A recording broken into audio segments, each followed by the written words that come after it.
Hi అండి. అందరికీ నమస్కారం. Welcome to my channel. ఈ వీడియోలో ఏపీ ప్రభుత్వ ఉద్యోగ పెన్షనర్లకు పెండింగ్ బిల్లులు జమ అయ్యే తాజా సమాచారం గురించి తెలుసుకుందాము. వీడియోని అయితే ఎక్కడ గాని స్కిప్ చేయకుండా ఎండ్ వరకు చూసేయండి. అప్పుడు ఇన్ఫర్మేషన్ పూర్తిగా అర్థమవుతుంది. అలాగే వీడియో చూస్తున్న ప్రతి ఒక్కరు వీడియోకి లైక్ చేయండి ఫ్రెండ్స్. ఈ వీడియోని తోటి ఉద్యోగ పెన్షన్ మిత్రులతో అయితే షేర్ చేయండి. కొత్తగా మన ఛానల్ చూస్తున్న వారు ఇంకెవరైనా సబ్స్క్రైబ్ చేసుకోకుంటే వెంటనే మన ఛానల్‌ని సబ్స్క్రైబ్ చేసుకోండి. దీని ద్వారా నేను చేసే లేటెస్ట్ వీడియోస్ అన్నీ మీ వరకు రీచ్ అవుతాయి. ఇక ఆలస్యం చేయకుండా వివరాల్లోకి అయితే వెళ్ళిపోదాము. ఫ్రెండ్స్ ఇక విషయానికొచ్చినట్లయితే ఉద్యోగుల పెండింగ్ బిల్లులపై ఉక్కుపాదం. తక్షణమే రూట్ మ్యాప్ ప్రకటించాలి ఏపీ జేఏసీ డిమాండ్. ప్రభుత్వం త్వరలో జేఏసీ సమావేశం. నూతన చైర్మన్‌గా విద్యాసాగర్ బాధ్యతలు. రాష్ట్ర ప్రభుత్వ ఉద్యోగులు, ఉపాధ్యాయులు, కార్మికులు మరియు పెన్షనర్లు ఎదుర్కొంటున్న తీవ్రమైన సమస్యలపై ముఖ్యంగా ఏళ్లుగా పేరుకుపోయిన ఆర్థిక బకాయిల చెల్లింపులపై ఆంధ్రప్రదేశ్ ప్రభుత్వం తక్షణమే స్పందించి ఒక స్పష్టమైన కార్యాచరణ రూట్ మ్యాప్ ప్రకటించాలని ఏపీ ఎన్‌జీఓ జేఏసీ నూతన చైర్మన్ ఆలపర్తి విద్యాసాగర్ డిమాండ్ చేశారు. ప్రభుత్వంతో త్వరలోనే జేఏసీ సమావేశం జరగనుందని, ఉద్యోగుల సహనాన్ని పరీక్షించవద్దని ఆయన హెచ్చరించారు. గురువారం గాంధీనగర్‌లోని ఎన్‌జీఓ హోంలో జరిగిన మీడియా సమావేశంలో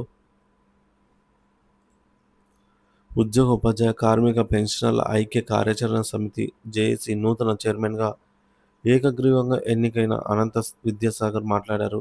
డిప్యూటీ సెక్రటరీ జనరల్ డివి రమణ ఎంపికయ్యారు. నూతన సారథ్యం, బలపడిన ఐక్యత. ఈ పదవిని అలంకారప్రాయంగా కాకుండా ఉద్యోగుల హక్కుల సాధన కోసం ఒక బాధ్యతగా స్వీకరిస్తున్నామని విద్యాసాగర్ అన్నారు.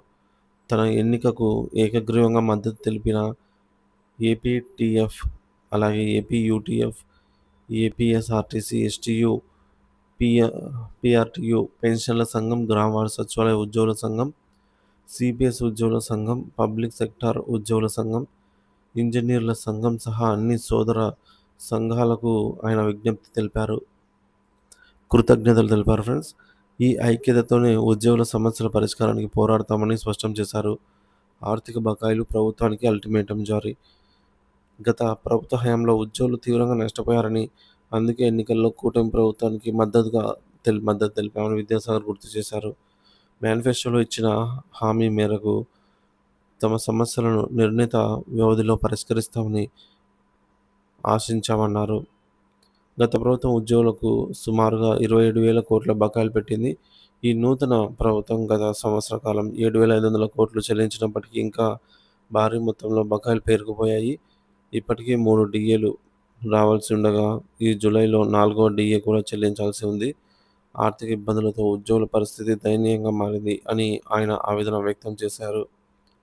ప్రభుత్వం ఆర్థిక పరిస్థితిని అర్థం చేసుకుని ఏడాది కాలం ఓపిక పట్టామని, కానీ ప్రభుత్వం నుంచి ఆశించిన స్పందన రావటం లేదని విమర్శించారు.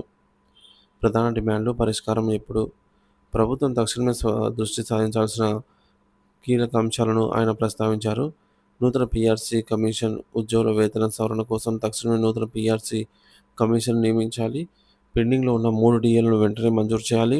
పెండింగ్లో ఉన్న సరెండర్ లీవ్, జీపీఎఫ్, ఏపీజీఎల్ఐ బిల్లులను తక్షణమే చెల్లించాలని, పెన్షనర్లకు గత ప్రభుత్వం చేసిన నష్టాన్ని పూడ్చేలాగా క్వాంటమ్ ఆఫ్ పెన్షన్ ఏదైతే తగ్గించారో దాన్ని మళ్ళీ తిరిగి పునరుద్ధరించాలని అయితే కోరటం జరిగింది. ఈహెచ్ఎస్ కోసం ఉద్యోగుల నుంచి వసూలు చేస్తున్న నిధులను నేరుగా ఆసుపత్రుల ఖాతాలకు జమ చేసేలా పటిష్టమైన విధానాన్ని తీసుకురావాలి.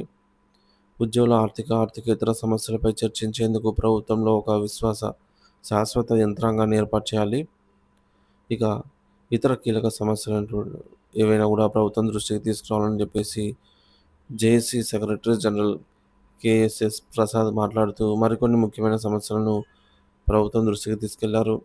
ఓపీఎస్ పునరుద్ధరణ. 2004 సెప్టెంబర్ 1 కంటే ముందు ఉద్యోగంలో చేరిన వారికి పాత పెన్షన్ విధానాన్ని ఓపీఎస్ అమలు చేయాలని సుప్రీంకోర్టు తీర్పునకు అనుగుణంగా చర్యలు తీసుకోవాలి. కాంట్రాక్టు ఉద్యోగుల క్రమబద్ధీకరణ. 2014కు ముందు నియమితులైన దాదాపు 7,000 మంది కాంట్రాక్టు ఉద్యోగులను క్రమబద్ధీకరించే ప్రక్రియను కొనసాగించాలి. గ్రామవార్డు సచివాలయ ఉద్యోగుల బదిలీలో పారదర్శకత పాటించాలి మరియు వారికి నోషనల్ ఇంక్రిమెంట్లు మంజూరు చేయాలి. సహకార గురుకుల పాఠశాలల ఉపాధ్యాయులకు కూడా పదవి పదవీ విరమణ వయసును 62 ఏళ్లకు పెంచాలి. కరోనా సమయంలో మరణించిన పంచాయతీరాజ్ శాఖ ఉద్యోగులకు కుటుంబాలకు కూడా కారుణ్య నియామకాలను క్రమపద్ధతిలో చేపట్టాలి అని ప్రభుత్వం తమ డిమాండ్లపై వెంటనే స్పందించకపోతే ఉద్యోగ సంఘాలు ఐక్యంగా ప్రత్యామ్నాయ కార్యాచరణకు సిద్ధపడాల్సి వస్తుందని నేతలు హెచ్చరించారు. ఈ నెలలోనే జాయింట్ సాఫ్ట్ కౌన్సిల్ సమావేశం నిర్వహిస్తామని ప్రభుత్వ ప్రధాన కార్యదర్శి హామీ ఇచ్చారని, ఆ సమావేశంలో తమ సమస్యలకు సానుకూల పరిష్కారం లభిస్తుందని ఆశిస్తున్నట్టు తెలిపారు. ఈ సమావేశంలో ఏపీఎన్జీఓ ప్రధాన కార్యదర్శి డివి రమణ మరియు ఇతర సోదర సంఘాల నాయకులు పాల్గొన్నారు.